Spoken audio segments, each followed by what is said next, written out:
Pour savoir ce qu'il y a à comprendre, Mario Dumont.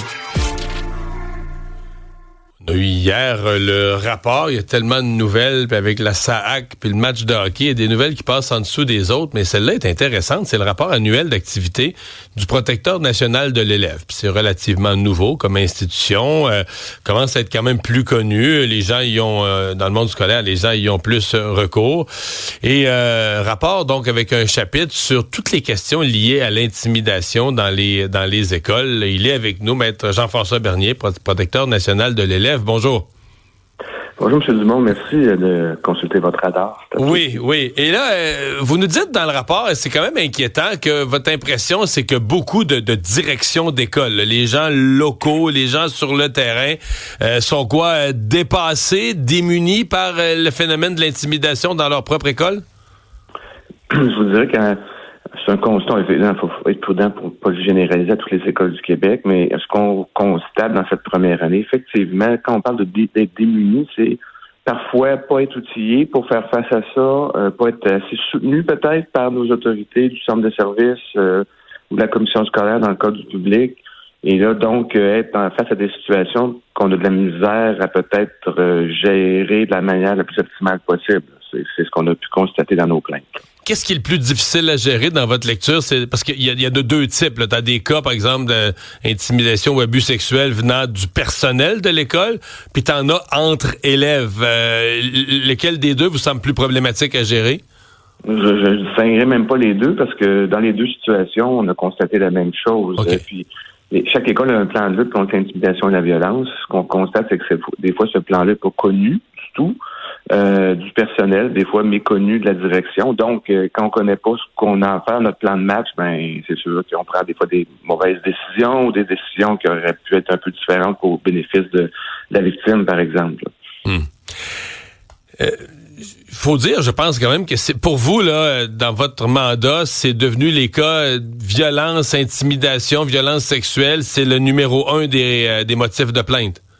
Ah, c'est sûr, quand on met tout ça dans le grand chapeau de la violence sous toutes ses formes, incluant l'intimidation et incluant les violences sexuelles, c'est quand même 25% de nos plaintes et signalements qu'on a reçus. C'est très important. Donc, deux choses, il y en a. Malheureusement. Deuxième chose, les gens se manifestent, ça c'est bien.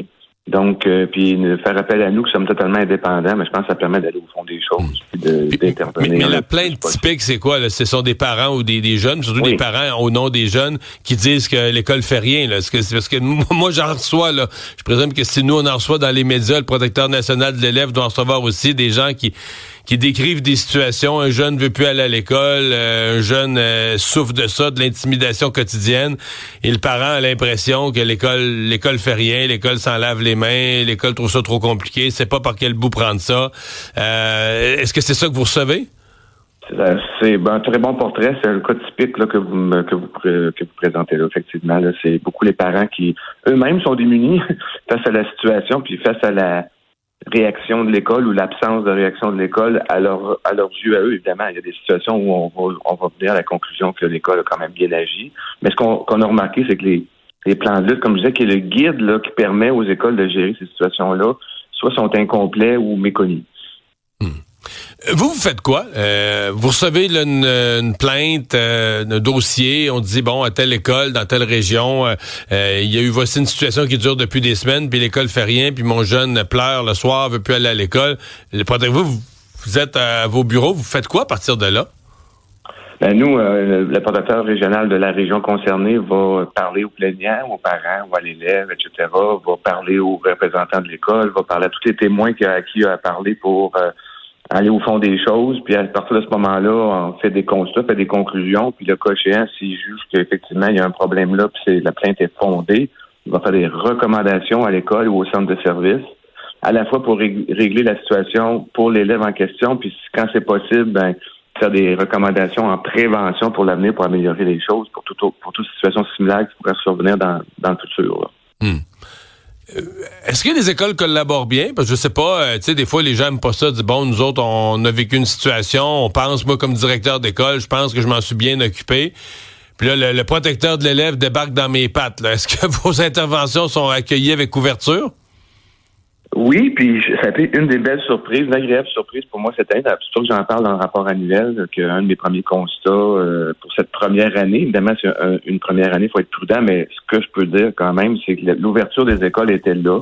C'est rare qu'on ait eu des résistances. Vous savez, comme protecteur de l'élève, on a le droit de recourir à des pouvoirs d'enquête de la loi sur les commissions d'enquête si on avait besoin.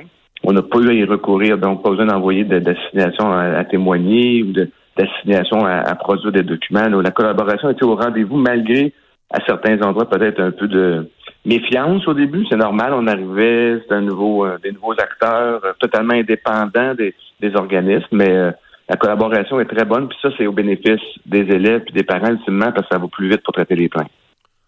Pour mettre un chiffre sur vos interventions, je voyais dans le rapport que c'est plus de 1000 plaintes là, que vous avez traitées en cours d'année. Tout à fait.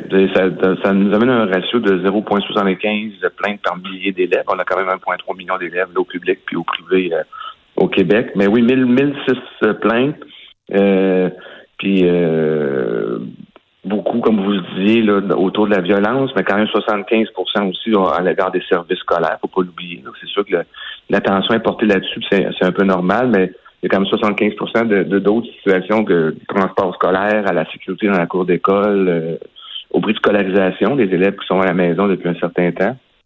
Donc, c'est important aussi de s'occuper de ces choses-là. M. Bernier, merci d'avoir été avec nous. Un grand plaisir. À la prochaine. Merci.